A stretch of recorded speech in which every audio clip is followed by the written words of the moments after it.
Romanos capítulo 13, a partir do verso 1, a palavra do Senhor nos diz assim: todo homem esteja sujeito às autoridades superiores, porque não há autoridade que não proceda de Deus, e as autoridades que existem foram por ele instituídas, de modo que aquele que se opõe à autoridade resiste à ordenação de Deus, e os que resistem terão sobre si mesmos condenação. Porque os magistrados não são para temor, quando se faz o bem, e sim quando se faz o mal. Queres tu não temer a autoridade? Faz o bem e terás o louvor dela, visto que a autoridade é ministro de Deus para o teu bem. Entretanto, se fizeres o mal, teme, porque não é sem motivo que ela traz a espada, pois é ministro de Deus, vingador, para castigar o que pratica o mal. É necessário que lhes estejas sujeito, não somente por causa do temor da punição, mas também por dever de consciência. Por esse motivo, também pagais tributos, porque são ministros de Deus, atendendo constantemente a este serviço. Pagai a todos o que lhes é devido, a quem tributo, tributo, a quem imposto, imposto, a quem respeito, respeito, e a quem honra, honra. Que o bom Deus graciosamente possa aplicar a sua palavra preciosa ao nosso coração. Nós já recebemos uma palavra de oração do nosso querido irmão Lucas, mas eu gostaria de orar um pouco mais com vocês, irmãos. Em nome de Jesus, vamos orar. Senhor, nós louvamos o teu nome e nós agradecemos a ti, ó Deus, pela rica oportunidade que o Senhor nos concede de subirmos à tua casa para estudarmos a tua palavra. Obrigado, ó Deus, pela manhã ensolarada que temos em nossa região, pela saúde da qual dispomos e sobretudo pelo teu Espírito que nos envolve, que nos ilumina, que nos permite compreender a tua palavra. Meu Deus, assim como tem sido, sempre que um dos teus servos sobe a esse lugar para explicar a tua palavra, que mais uma vez o Senhor nos conceda luz, que o Senhor nos conceda graça, ajuda-nos a compreender, ó Deus, aquilo que desejaste nos ensinar quando inspiraste o teu servo a escrever as palavras preciosas que nós acabamos de ler, e ajuda-nos a crescer em graça e em conhecimento para a maior glória do teu nome. Essa é a nossa humilde oração em tua presença, Senhor, confiando tão somente no teu Filho, nosso Senhor Jesus, é que nós te pedimos. Amém. Muito bem, irmãos.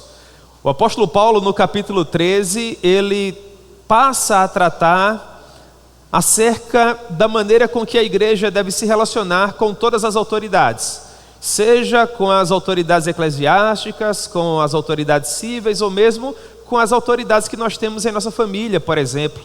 Muito daquilo que Paulo nos explica em Romanos capítulo 13 pode ser aplicado ao relacionamento entre pais e filhos, por exemplo. Portanto, aquilo que o apóstolo Paulo compartilha conosco nesse capítulo, que é tão especial e tão ricamente compartilhado desde que essa carta foi escrita, é ainda importante para nós nos dias atuais. Nós olhamos para esse verso 1, quando o apóstolo Paulo diz que todo homem esteja sujeito às autoridades superiores, porque não há autoridade que não procede de Deus, e as autoridades que existem foram por ele instituídas, e nós aprendemos de pronto que o Senhor Deus Todo-Poderoso, ele mantém em suas mãos as rédeas do governo do mundo. Não há autoridade, por maior ou menor, que não tenha sido constituída por Deus, e todos os seres humanos, inclusive nós, que somos o povo do Senhor, devemos obediência a essas autoridades, porque afinal de contas todas elas foram constituídas por Deus. É isso que nós aprendemos, por exemplo, quando nós analisamos as palavras do próprio Senhor Jesus. O Senhor Jesus, por sua vez, também nos ensinou esse princípio. Quando nós olhamos, por exemplo, para o Evangelho de João, no capítulo 19, verso 10, nós temos o conhecido diálogo entre o Senhor Jesus e Pôncio Pilatos, que era o governador romano daquela província em que o Senhor Jesus estava sendo julgado, província romana da Galileia. O verso 10 do capítulo 19 nos diz assim: então Pilatos o advertiu: não me respondes?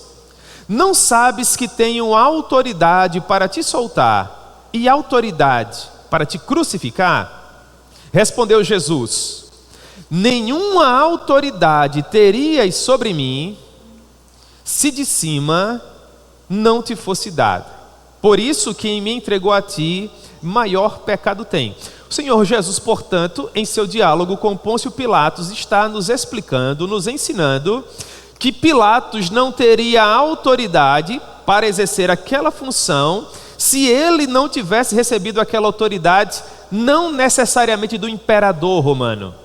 Pôncio Pilatos recebeu aquela autoridade de alguém naturalmente superior. Ele recebeu aquela autoridade do próprio Deus Todo-Poderoso.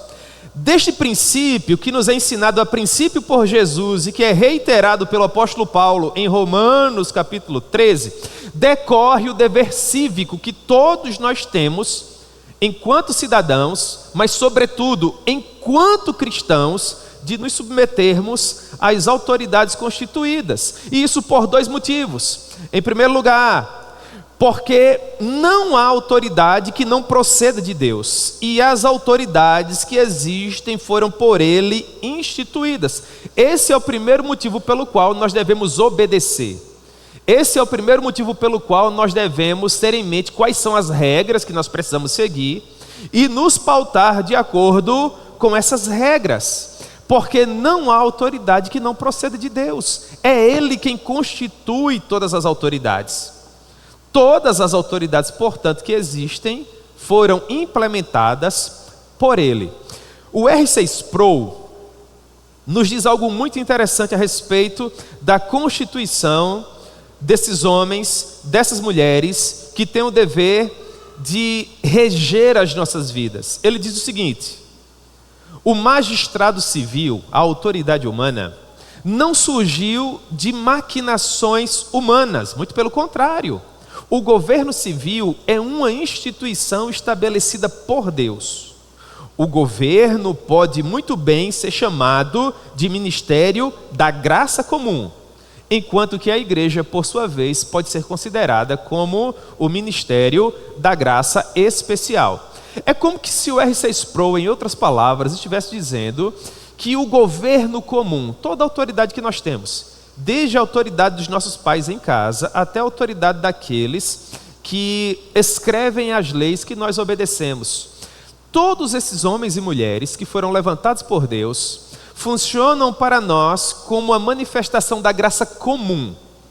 Eles estão liderando todos os seres humanos, tanto uns como outros, enquanto que a igreja, de uma maneira especial, lidera aqueles que foram comprados por Cristo na cruz do Calvário. Enquanto as autoridades cíveis nos governam com base nas leis que são criadas, os líderes que foram levantados por Deus para reger a sua igreja, nos lideram com base na palavra do Senhor, que é regra de fé e prática para todos nós. Então esse é o primeiro motivo. Todos nós precisamos obedecer, porque não há autoridade que não proceda de Deus, e as autoridades que existem foram por Ele instituídas. Mas em segundo lugar, nós devemos obedecer, porque aqueles que se opõem à autoridade resistem à ordenação de Deus, e os que resistem trarão sobre si mesmo condenação. Ora, se em um primeiro momento o apóstolo Paulo nos diz que toda autoridade foi constituída por Deus, quando nós resistimos a essa autoridade, em outras palavras, nós estamos resistindo ao próprio Deus. Mais uma vez com a palavra, o R6 Sproul, ele diz: do ponto de vista teológico, o princípio que todos precisamos obedecer é o da obediência civil. Somos chamados a ser extraordinários modelos de obediência, de modo que nós devemos nos esforçar para sermos submissos às autoridades. É até contraproducente um cristão que é desobediente, não necessariamente às leis, mas a todas as demais esferas de poder que nós temos sobre nós. Nós que temos a mensagem da cruz em nosso coração, mais do que todos os outros, precisamos ser bons modelos.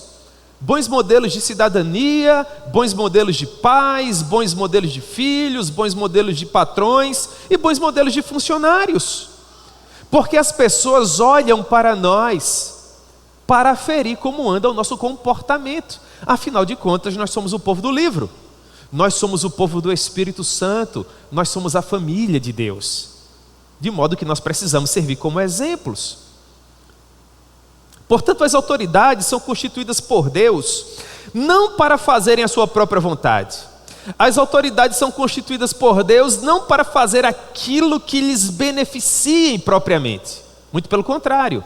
As autoridades são constituídas por Deus para implementar na terra os valores do seu reino. E é por causa disso que essas autoridades são constituídas. No 4º volume das Institutas da Religião Cristã, o João Calvino diz que toda autoridade é constituída por Deus para implementar na terra os valores de Deus com o objetivo de glorificar a Deus. Para que quando o povo lhes obedeça, esse povo possa obedecer da mesma forma para a glória de Deus. Esse é o ponto. Na obediência, Deus é glorificado. Contudo, caso essas autoridades não contribuam para esse fim, que não é outro senão a promoção da glória de Deus, compete aos cristãos, segundo João Calvino, segundo R.C. Sproul, segundo Thomas Schreiner, buscar em Deus meios para mudar essa realidade. Ou seja, aquela autoridade constituída por Deus, infelizmente, não está servindo para promover a glória de Deus. É responsabilidade do cristão não obedecer àquela autoridade, porque fazendo isso, ele estará aquiescendo aquele comportamento, aquele mandamento, aquela postura que não glorifica a Deus. O R.C. Sproul diz que conflitos surgem quando o governo, quando o líder proposto ordena ou proíbe algo que vai contra os mandamentos de Deus. Em tais casos, a igreja, o cidadão, o povo comum, não só pode, como deve desobedecer a essa autoridade, visto que, em primeiro lugar, nós devemos obediência a Deus. Por exemplo, de acordo com a palavra, a mulher deve ser submissa ao seu marido na qualidade de auxiliadora idônea, porque a Bíblia prevê, a Bíblia pressupõe que aquela mulher está casada com um homem que no interior da sua casa funciona como sacerdote do lar. Se submeter da maneira como que a palavra de Deus nos propõe o termo, em outras palavras, é contribuir para a promoção da glória de Deus dentro do lar. Portanto, se aquele homem, acerca do qual a mulher se submete, não lidera aquela família em direção à cidade santa, não funciona dentro de casa como sacerdote do lar para promover a glória de Deus, não compartilha na qualidade de líder com sua esposa e filhos valores, princípios que sirvam para edificar aquela família, aquela casa, com base na palavra do Senhor, essa mulher deve obedecer a Deus e ao seu marido quando for possível. Da mesma forma, as demais autoridades. Nós obedecemos a todas as autoridades porque a princípio nós obedecemos a Deus. Assim como obedecemos às demais autoridades, desde que essas autoridades sirvam para a glória de Deus. Caso elas não sirvam, nós vamos obedecer na medida do possível. Vocês percebem, irmãos, como homens como R.C. Sproul, eles nos dão conselhos preciosos aqui para aplicarmos bem Romanos capítulo 13. Houve uma época em que a igreja, ela interferia nas esferas de poder de outras autoridades. Séculos antes da reforma protestante, houve um movimento dentro da igreja chamado curialismo. O que seria isso? o desejo da igreja de reunir outra potesta, outro poder. A igreja detém autoridade espiritual, enquanto que o governo civil, ele detém a autoridade pública, material. Mas a igreja queria unir ambas as autoridades sob a sua própria égide. Isso trouxe muitos problemas, naturalmente. Por ocasião da Reforma Protestante, homens como João Calvino produziram teologia para nos ensinar que cada esfera de poder possui a sua própria área de responsabilidade. E é interessante que cada pessoa que foi chamada por Deus para sua missão específica não interfira na responsabilidade de outra. Por exemplo, eu sou casado com Raíssa e nós temos 2 filhos. A nossa área de atuação está para a nossa família. Nós devemos protegê-la, provê-la e orientá-la. E ninguém possui o direito de me dizer como eu devo lidar com os meus filhos, porque os meus filhos são responsabilidade minha. Da mesma forma, foi dada ao pastor Rony autoridade sobre uma porção das ovelhas que foram compradas não pelo sangue dele, mas pelo sangue de Cristo. Não são vocês que vão prestar contas acerca desse rebanho. Quem vai prestar contas é ele. É por isso que vocês não vão ver outros pastores com pastorais aqui na igreja. É por isso que vocês não vão nos ver formando grupos. É por isso que vocês não vão nos ver tentando pastorear parte dessa igreja, a revelia daquilo que o pastor Rony diz que nós podemos ou não podemos fazer, porque o rebanho é o rebanho dele. Porque a visão é a visão que Deus concedeu a ele. Afinal de contas, quem vai prestar contas acerca das almas eternas de todos vocês é ele. É por causa disso que ele deve ser zeloso com o rebanho.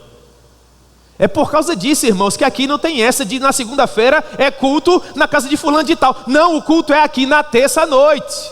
Escola bíblica é aqui nesse prédio no domingo pela manhã. Nós temos 2 cultos no domingo, às 17 e às 19.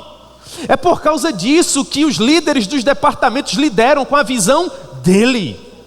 É por causa disso que nós precisamos obedecer a ele para a glória de Deus. E quando você não reza conforme essa cartilha, você é rebelde, meu irmão. E você presta um desserviço. Se você não concorda, se você não vê com bons olhos, se alguma coisa lhe incomoda, procure o seu pastor e converse com ele.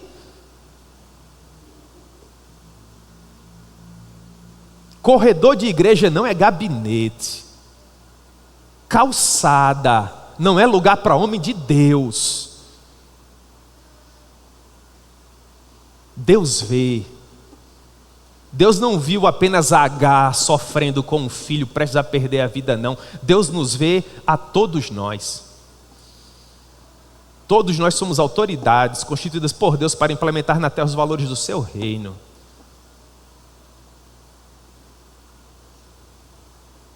Todas as demais autoridades vão funcionar dentro das suas respectivas áreas de atuação. E elas devem ser respeitadas. Por quê? Com a palavra João Calvino, o objetivo do líder é manter a glória de Deus preservada, a boa doutrina sendo implementada, e cada coisa funcionando em seu devido lugar. Porque quando aqueles que não foram chamados por Deus para exercer aquela função se envolvem com ela, segundo Calvino, o que nós temos é confusão. A quem as ovelhas devem obedecer? Ao pastor, irmãos. O pastor e bispo das nossas almas é o Senhor Jesus. A Ele nós devemos obedecer. E quando Ele instituiu a sua igreja, Ele levantou homens para representá-lo naquilo que nós chamamos de teologia das chaves. O que significa? Que os homens que foram levantados por Deus para implementar na terra os valores do seu reino, possuem autoridade dada por Deus de ligar e desligar. Por exemplo, hoje o pastor, após essa aula, vai ter uma reunião com os irmãos que se tornarão membros da igreja. É um bom exemplo da teologia das chaves. Com a autoridade que o pastor Rony recebeu, dada por Deus, ele vai ligar algumas pessoas a essa igreja. O que significa dizer que você vai nos representar onde quer que você estiver.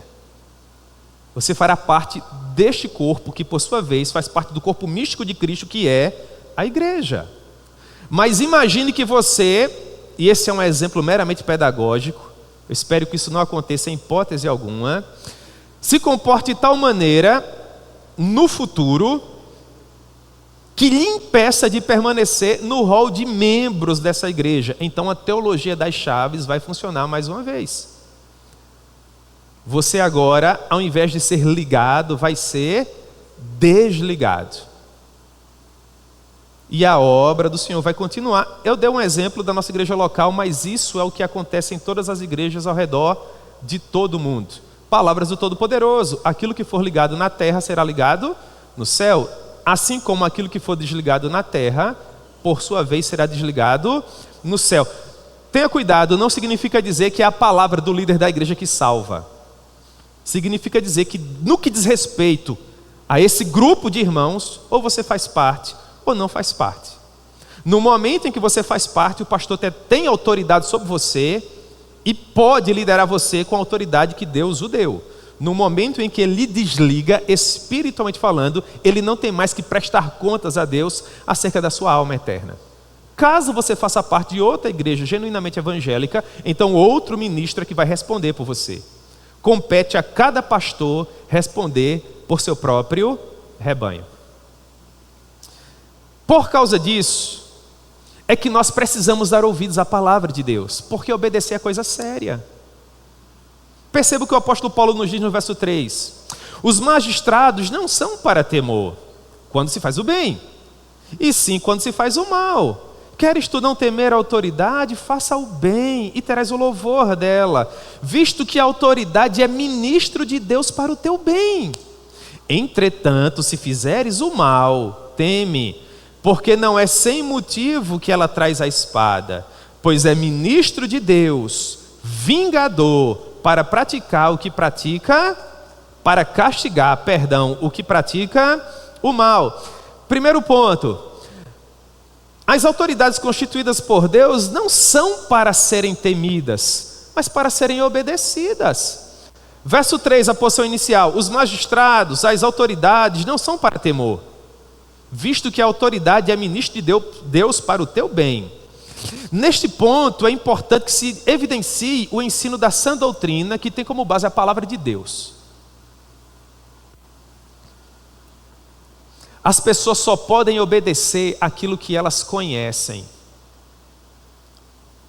Elas precisam ser instruídas na palavra de Deus para que elas se comportem com base nos princípios e valores que são extraídos dela. Em outras palavras, é por isso que é importante que você venha para a escola bíblica dominical. E aqui eu quero fazer uma ressalva honrosa para a glória de Deus. Que coisa preciosa, a igreja lotada no domingo pela manhã, irmão. Isso é uma bênção.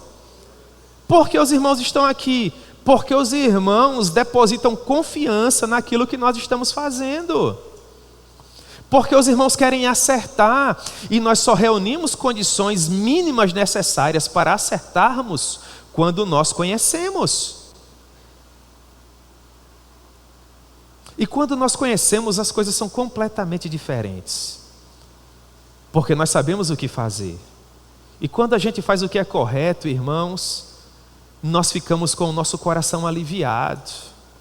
Quando o contrário acontece, o nosso coração, por sua vez, fica pesado. Porque a palavra que nos explica isso: aquele que sabe fazer o que é bom e não faz, com isso está pecando. É muito bom saber o que é bom. Melhor ainda é fazer o que é bom. Em segundo lugar, aqueles que desobedecem às autoridades precisam ser corrigidas por ela, para o bem dessa pessoa. Verso 3, a porção final diz: as autoridades devem ser temidas. Aqui é no sentido de ser respeitado. Ser respeitado. Quando se pratica o que é mal, leia-se aquilo que é errado. Afinal de contas, verso 4, a porção final. Não é sem motivo que ela traz a espada, pois é ministro de Deus, vingador, para castigar o que pratica o mal. Espada aqui, irmãos, é a correção, o conselho, a exortação. E em último caso, o que não é desejável, a punição, a disciplina. Meus irmãos, em condições normais, a autoridade constituída por Deus, seja em que esfera de poder nós estejamos falando, não tem prazer em punir absolutamente ninguém. Pelo contrário, irmãos, é uma coisa dura, é difícil, que deve ser evitada a todo custo. Mas a aplicação da disciplina, ela está para uma marca da igreja saudável. Quais são as marcas de uma igreja saudável? Em primeiro lugar, a exposição fiel e contínua da palavra de Deus. Uma igreja fiel, ela vai pregar a genuína palavra de Deus em todo culto. Nunca vai ser suficiente. Você nunca vai participar de um culto em que haja um genuíno princípio regulador. Um culto genuinamente solene. E vai ouvir o querido irmão dizer assim: hoje é só louvor. Hoje não vai ter nada chato. Hoje é só louvor. Hoje vai ser um louvorzão. Não é culto, irmãos. Não há problema nenhum em se fazer um momento apenas de louvor, desde que isso fique claro. Meus irmãos, alguns vão se reunir em determinado lugar e vão cantar algumas canções. Se você quiser cantar, então você pode ir lá cantar. Culto é diferente, irmãos. Culto é confissão pública de pecados. Culto é arrependimento, edificação e louvor e bênção. Esse é o princípio regulador do culto. Em outras palavras, culto é oração, adoração e apresentação da palavra. Simples assim. Tudo mais é acessório. Não significa que não pode estar presente, mas é acessório. É um apêndice, não faz parte do culto. Por isso é acessório. A segunda marca distintiva de uma igreja é a observação dos sagrados sacramentos. Para nós só existem dois. É o batismo para confissão pública e arrependimento de pecados, e a Santa Ceia do Senhor, que funciona como um memorial de que o nosso Deus venceu na cruz. A terceira marca distintiva de uma igreja é a aplicação da disciplina. A aplicação da disciplina está para dois momentos. Em primeiro lugar, uma igreja séria deve apresentar a sã doutrina. E em segundo lugar, uma igreja séria deve cobrar um comportamento de acordo. Esse é o ponto. Por que é que aqueles que desobedecem são corrigidos? Porque o objetivo é abençoar aquela pessoa que errou, a se arrepender do seu erro, acertar e seguir com a sua vida. É por causa disso, irmãos, que todo cristão genuíno deve rogar a Deus para que Deus conceda sabedoria a todos aqueles que exercem uma função de gestão, de liderança em todas as esferas. Porque quando você tem um pai sábio, uma mãe sábia, muito provavelmente você vai ser bem educado nos valores da palavra do Senhor. Quando você tem um pastor sábio, presbíteros sábios, diáconos sábios, obreiros sábios, muito provavelmente você vai servir em uma comunidade que funcionará para a maior glória do Senhor. Quando você tem demais autoridades que também são sábias e conhecem quais são as suas responsabilidades, você vai ter uma vida melhor sobre a face da terra, não há dúvida sobre isso. O apóstolo Paulo preocupou-se com essas questões e em 2 ocasiões ele aconselhou pastores que estavam começando no ministério a orarem pelas autoridades constituídas junto com os seus rebanhos. Escrevendo para Timóteo, no capítulo 2, a partir do verso 1, o apóstolo Paulo diz assim, 2 Timóteo capítulo 2, verso 1. Antes de tudo, pois, exorte que se use a prática de súplicas, orações, intercessões, ações de graças em favor de todos os homens, em favor dos reis e de todos os que se acham investidos de autoridade. Com que objetivo, irmãos? Então Paulo nos diz, para que vivamos vida tranquila, mansa, com toda piedade e respeito. Então Paulo diz, isso é bom, isso é agradável, é maravilhoso. É maravilhoso, irmãos. Escrevendo a Tito, Paulo diz, capítulo 3, verso 1, Tito capítulo 3, verso 1. Segundo o pastor a quem Paulo se refere, conselho pastoral, ele diz, lembra-lhes, no caso para a comunidade liderada por Tito, para os seus presbíteros, para os seus congregados, lembra-lhes que se sujeitem aos que governam, às autoridades, sejam obedientes, estejam prontos para toda a boa obra. Paulo não leva em consideração o contexto. Em outras palavras, nós não temos, irmãos, como uma espécie de saída, não orarmos por alguma autoridade em virtude de algo acerca do que nós não concordamos, por exemplo. Se a autoridade é constituída por Deus, se é constituída por Deus, devemos obedecer, respeitados os limites da palavra de Deus. E devemos orar por aquela autoridade. Porque afinal de contas não há autoridade que seja perfeita.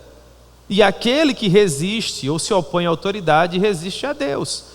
Se Deus em um primeiro momento nos manda obedecer, agora Ele nos manda orar, interceder, suplicar, rogar, para que nós tenhamos uma vida tranquila. Acerca disso, o apóstolo Pedro diz, 1 Pedro capítulo 2, verso 13. Sujeitai-vos a toda instituição humana, sem exceção. Você tem que respeitar o professor. Você tem que respeitar aquela pessoa que está passando pano no corredor daquela instituição. Antes de passar, você, rapaz, olha, eu tenho que me deslocar nesse corredor, estou vendo que você está aqui passando pano. Não é de bom tom, enquanto uma pessoa está passando pano, outra pessoa caminhar, porque vai ficar as manchas no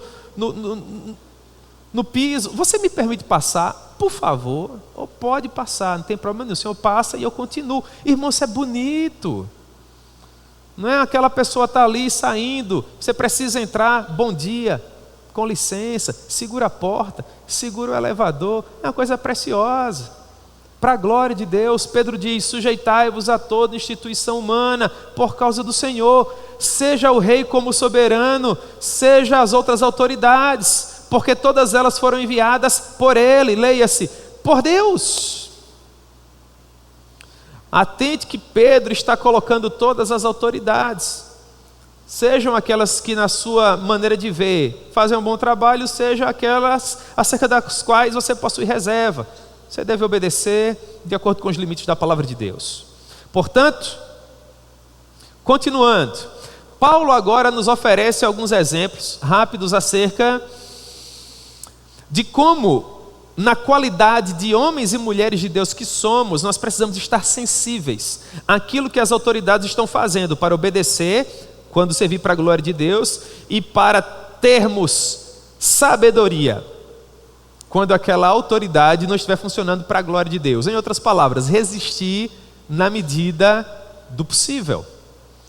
Nós temos dois exemplos que se encaixam perfeitamente nesse contexto aqui. Existem muitos outros, mas esses dois exemplos são bem interessantes. O primeiro é o exemplo de resistência dos amigos de Daniel. Eles faziam parte da cúria babilônica. Eles eram homens que ocupavam funções de gestão. Eles estavam em funções estratégicas do governo, obedecendo, naturalmente, rezando conforme a cartilha de Nabucodonosor. Até o dia, Daniel capítulo 3, verso 16, que Nabucodonosor fez uma estátua de ouro e disse para todo mundo adorar aquela estátua. Qual foi o comportamento dos amigos de Daniel? Sadraque, Mesaque e Abednego. Daniel 3, 16. Ó Nabucodonosor, quanto a isto não necessitamos de te responder. Se o nosso Deus a quem nós servimos quer livrar-nos, Ele nos livrará. Ele nos livrará da fornalha de fogo e das tuas mãos. Se não, fica sabendo, ó rei, que nós não serviremos aos teus deuses, nem adoraremos a imagem de ouro que levantastes. É um exemplo genuíno de uma resistência que serve para a glória de Deus. Não é resistir de acordo com aquilo que lhe dá na telha, é resistir de acordo com a palavra de Deus. O segundo exemplo é do próprio Daniel. Em Daniel capítulo 6, foi elaborada uma lei que dizia que ninguém podia orar a nenhum outro Deus, senão ao próprio governador, ao próprio imperador. Daniel resistiu. Daniel 6,13. Daniel 6,13. Olha o que foi dito. Esse Daniel, que é dos exilados de Judá, não faz caso de ti, ó rei, nem do interdito que assinaste. Antes, 3 vezes por dia faz a sua oração. Então o rei ordenou que trouxessem a Daniel, verso 16, e o lançassem na cova dos leões. E disse o rei a Daniel: o teu Deus, a quem tu continuamente serves, Ele que te livre. É um outro exemplo de resistência bem-vinda para a glória de Deus. Por quê? Porque em ambos os casos, flagrantemente, as autoridades estavam indo de encontro à palavra de Deus. E quando as autoridades vão de encontro à palavra de Deus, meus irmãos, nesse momento, nós não temos que obedecer. Porque, na qualidade de homens e mulheres de Deus que somos, nós devemos olhar para aquilo que a palavra de Deus nos ensina. O Thomas Schreiner é um teólogo muito bom. Ele escreveu um comentário de Romanos que está à disposição da igreja em língua portuguesa. Se você um dia for comprar um comentário de Romanos, veja com bons olhos o comentário do Thomas Schreiner. Ele diz o seguinte: os cristãos devem se submeter a essa autoridade e cumprir seus estatutos, leia-se a autoridade constituída, a menos que essa autoridade ordene-se fazer aquilo que vai de encontro à palavra de Deus. Ora, se aquilo que está sendo proposto for de encontro à palavra de Deus, nós preferimos ficar com o quê? Com a palavra de Deus. Contudo, irmãos, cabe um comentário importante aqui. Não é incomum que ao longo da história Deus permita que homens despreparados, egoístas, avarentos, orgulhosos, presunçosos, ascendam a posições de autoridade em todas as áreas, para por meio desses líderes ruins punir o seu povo. Não é sem motivo que você vai ouvir uma ou outra vez um jargão parecido com esse aqui. Quando Deus quer abençoar um povo, Ele lhes confere líderes bons. Quando Deus quer puni-lo, Ele lhes confere líderes ruins. Há um homem que se encaixa dentro desse conceito aqui na qualidade de um líder bom. E eu inclusive sugiro aos nossos adolescentes e jovens, aos demais irmãos da igreja, mas os adolescentes e jovens sobretudo, que pesquisem a vida desse homem. Nós temos 2 livros em português acerca da vida desse homem. Um deles muito bom, escrito pelo pastor John Piper. Se trata de um líder civil chamado William Wilberforce. William Wilberforce nasceu em 1759.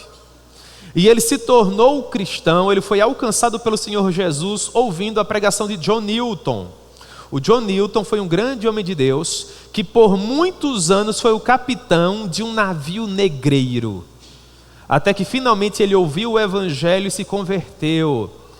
Nós temos uma biografia extraordinária do John Newton em língua portuguesa. O título da biografia é De Traficante de Escravos a Pregador do Evangelho. O John Newton é o autor dessa música que nós cantamos tão felizes aqui na igreja, Maravilhosa Graça. É o John Newton que vai dizer: eu estava perdido, mas fui achado. Eu era cego, mas agora eu vejo. O John Newton, pastor do William Wilberforce, percebeu naquele jovem rapaz um prodígio. O William Wilberforce era um homem inteligente, piedoso, apaixonado pelo Senhor Jesus. E o Wilberforce, com o voto do povo, ascendeu à Casa dos Comuns. Ele passou a fazer parte do parlamento inglês. Contudo, o Wilberforce queria se tornar pastor. O John Newton o desencorajou dessa ideia, porque na visão do pastor, o William Wilberforce funcionaria muito melhor na qualidade de político. E o Wilberforce viveu em crise por conta disso, porque ele achava que ele usaria melhor a sua única vida gastando-a no ministério da palavra. Até que finalmente o Wilberforce conheceu um grupo de outros cristãos que lutavam contra o tráfico de pessoas, o regime escravagista. Pessoas como Granville Sharp, Hannah More, Charles Middleton, Thomas Clarkson, além do primeiro-ministro britânico da época que tinha as mesmas ideias, o William Pitt. Portanto, o William Wilberforce resolveu fazer da sua vida uma luta contra a aflição que os nossos irmãos experimentavam nas senzalas da vida, nos navios negreiros. Quanta dor, quanta aflição os nossos irmãos suportaram. E o William Wilberforce, por 20 longos anos, suportou amargas derrotas no parlamento, até que finalmente em 1807 o parlamento inglês aprovou o ato contra o comércio de escravos. Mas essa foi apenas uma vitória. Mais 10 longos anos se passariam de problemas relacionados a enfermidades, a lutas por fora, temores por dentro. William Wilberforce por muitas vezes pensou em desistir, porque ele achava que a sua vida se esgotaria e ele não acabaria com esse comércio terrível. Em um dia especial, quase que sem forças para continuar lutando, um dos seus amigos chegou de viagem. E ele encorajou William Wilberforce a continuar, porque ele disse que visitando uma fazenda de fumo, ele viu uma mãe sendo chicoteada para proteger o filho. E ela tentava consolar o filho, dizendo que Deus havia levantado do outro lado do oceano um príncipe do povo do Senhor chamado William Wilberforce, que acabaria com todo aquele sofrimento. E com base nesse testemunho, aquele homem perseverou por mais 10 anos. Até que finalmente foi promulgado o ato de abolição total da escravidão, irmãos, em 1833. E segundo diz a história, quando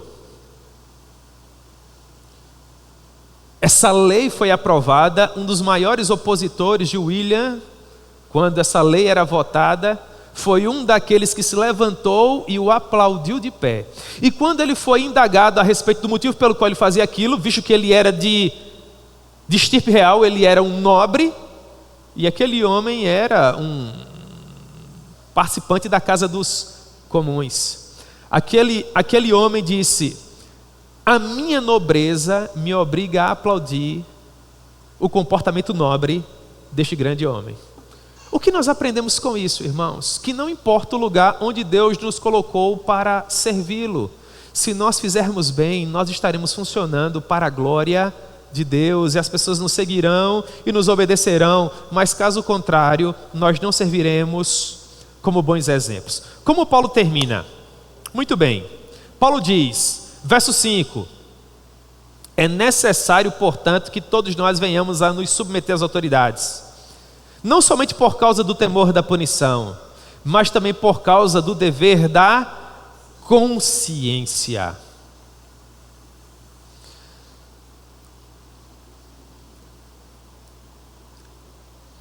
O reino dos céus é um reino de consciência, irmãos. é um reino de pessoas que sabem o que estão fazendo e pelo que estão fazendo.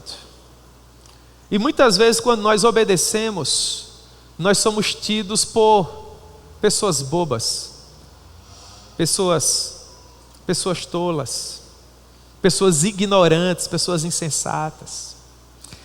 Isso não é de hoje, não é uma prática da nossa geração, isso tem acontecido ao longo de muitos anos.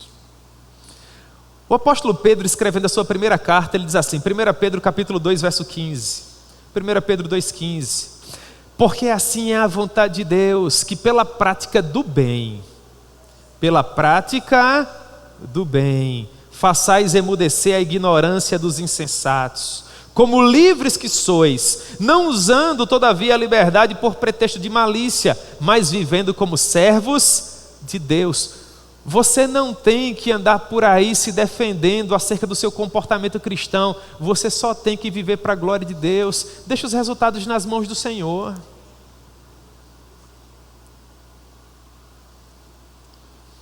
Escrevendo aos Filipenses, no capítulo 2, verso 15, Paulo diz algo que é muito interessante. Filipenses 2,15, tornando-vos irrepreensíveis e sinceros, filhos de Deus inculpáveis, no meio de uma geração pervertida e corrupta, na qual resplandeceis como luzeiros no mundo. Irmãos, é essa palavra gloriosa que faz a nossa obediência valer a pena. Paulo agora parte para o seu último argumento. Por este motivo, verso 6, é que vocês pagam tributos, porque as autoridades são ministros de Deus, atendendo constantemente a este serviço. Paulo muda radicalmente. Ele aproveita a deixa de que está falando de autoridade, e no contexto romano da sua época, ele diz, tem sido dito por homens que não são fiéis à palavra de Deus, que a igreja do Senhor não deve dar a César o que é de César. Isso está errado, porque o próprio Jesus nos disse que dai a César o que é de César e a Deus o que é de Deus. Se há um imposto, o imposto precisa ser pago. Você pode ficar chateado pelo valor. Eu não concordo, é muito alto. Mas deveria ser menor. A contrapartida não é igual ao valor que eu pago. É muito imposto para pouco serviço. Meu irmão, você está lá, infelizmente, você tem que pagar. Quer você concorde, quer não concorde. Infelizmente. É nosso dever de consciência dar autoridade àquilo que é devido. Se é tributo, tributo.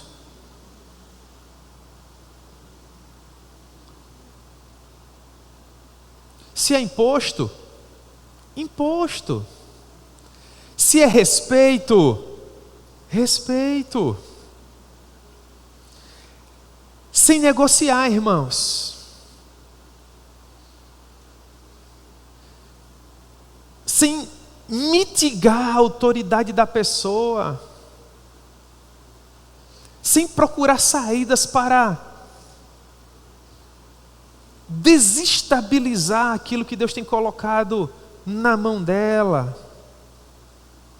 E aqui eu gostaria de concluir essa aula de hoje pensando mais especificamente na igreja. Quem aqui já teve a responsabilidade sublime de liderar, sabe que a liderança é sim uma honra, mas ela é também um fardo, irmãos.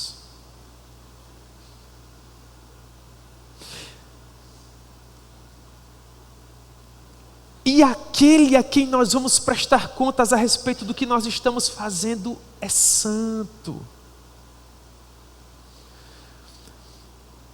Se eu tivesse poder para isso, eu tentaria compartilhar com vocês o que significa ser responsável por uma alma eterna que foi comprada pelo sangue de Jesus. Evangelizá-la,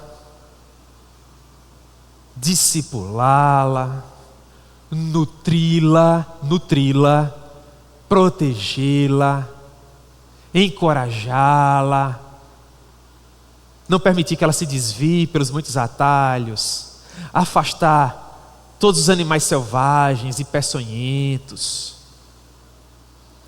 para apresentá-la no final como igreja gloriosa, sem mácula, nem mancha, nem ruga, ou coisa semelhante, porém santa e sem defeito.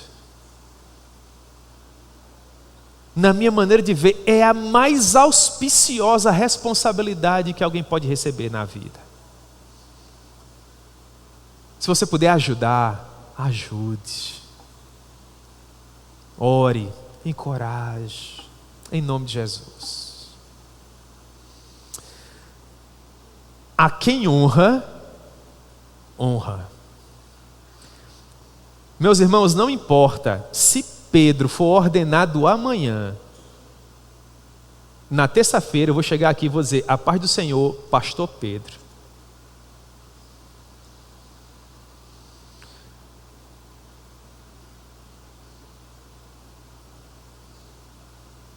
Porque a quem honra, honra. O diácono é o diácono, o presbítero é o presbítero, irmãos. E todas as demais autoridades da mesma forma. O meu pai é o meu pai e a minha mãe é a minha mãe, com todos os defeitos que eles possuem. A quem honra, honra. A quem honra, honra. No serviço militar, e quem já prestou serviço militar sabe, a continência não é para a pessoa. A continência é para a patente. Você pode odiar aquele que está liderando na sua fração, no seu pelotão, no seu batalhão, mas todas as vezes que ele passar por você, você precisa saudá-lo com honra, porque a autoridade constituída por Deus é superior a você. Isso gera o que nós chamamos de conceito. E é tudo que nós temos, irmãos. Como pessoas tão limitadas e finitas que somos, o que temos de mais importante em nossas vidas é o nosso conceito. Eu gostaria de convidar o louvor aqui para nós terminarmos louvando. E pensando em a quem honra, honra, pensando em conceito, pensando nas responsabilidades que nós temos. Enquanto eu dava as pinceladas finais nessa aula para compartilhar com vocês, me ocorreu dar uma olhadinha em um filme que fala muito ao meu coração, Príncipe Caspian. Eu aproveitei e peguei um livro lá da Yasmin, dei uma olhadinha novamente no conto, porque fazia muito tempo que eu tinha lido, para viver uma experiência preciosa. Olha as coisas que nos ocorrem quando nós estamos estudando a palavra de Deus. Eu lembrei do personagem Hip Chip.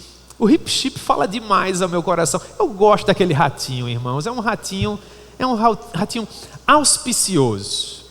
Na batalha final, Hip Chip é ferido gravemente. E vem Lúcia, muitos spoilers aqui, Natália. Já leu o Príncipe Caspian? E vem Lúcia com o seu tônico e cura o Hip Chip. Só que no calor da batalha, a cauda do Hip Chip foi cortada. E o nosso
honra.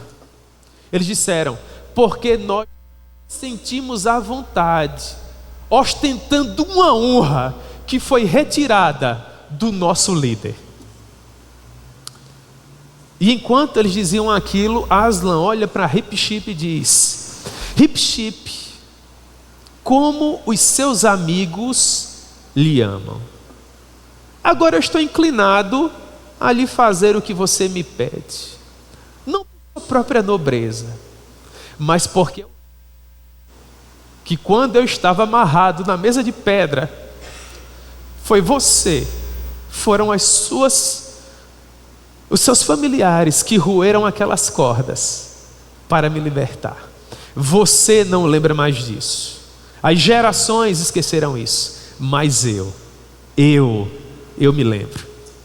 E ele mal havia terminado de falar e a cauda de Ripship já havia crescido. Que lição nós podemos extrair desse conto para nós finalmente cantarmos, irmãos? Ninguém é honrado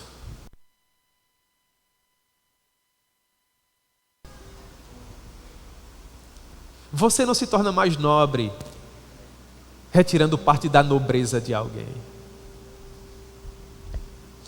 Nós somos servos de um mesmo Deus. Esse é um reino de amigos, irmãos. Façam um bem imenso àqueles que lideram vocês. Se alguma coisa estiver errado, chegue para essa pessoa e converse com ela olho no olho. E resolvam para a glória de Deus. E nisso o nome do Senhor é glorificado. Mas se você tiver que perder a sua própria cauda, meu irmão, para dividir o fardo com alguém, lembre que isso é muito nobre. E o rei leva em consideração. Amém?